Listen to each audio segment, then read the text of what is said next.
আজ ঠিক সন্ধ্যে 7টা থেকে আমরা শুরু করব আমাদের গানের প্রতিযোগিতা। আমরা এখানে মোট 20 জনকে নেব, তাই আপনারা যারা যারা এখানে নাম নথিভুক্ত এখনো অবধি করেননি তারা অবশ্যই এসে নাম নথিভুক্ত করে দিয়ে যান, কারণ এখনো 20 জনের নাম নেওয়া বাকি আছে। গানের কম্পিটিশনের পরে রাত 9টা থেকে আমরা শুরু করব আবৃত্তি প্রতিযোগিতা। আবৃত্তি প্রতিযোগিতায় আমরা নেব মোট 10 জনকে এবং আবৃত্তি করতে হবে আমাদের মাননীয় মুখ্যমন্ত্রীর লেখা হাম্বা হাম্বা রাম্বা রাম্বা। আবৃত্তি প্রতিযোগিতা হবে কিন্তু 1 ঘন্টা, এবং 1 ঘন্টা পরে আমাদের মধ্যে উপস্থিত হবেন বিশ্ববিখ্যাত গায়ক শ্রী হানি সিং মহাশয়। হানি সিং মহাশয় আমাদের এখানে 3 থেকে 4টে গান করবেন।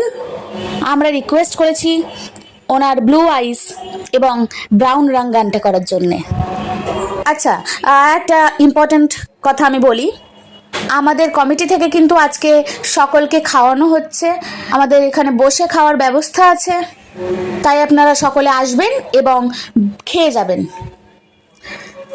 আর যদি না খান সেটা কোনো ব্যাপার না, কারণ খাবার বেশি হলে আমরা তো সেটা নষ্ট করব না, আমি পার্সেল করে বাড়ি নিয়ে যাব, কারণ আজকে আমি ঘরে রান্না করিনি।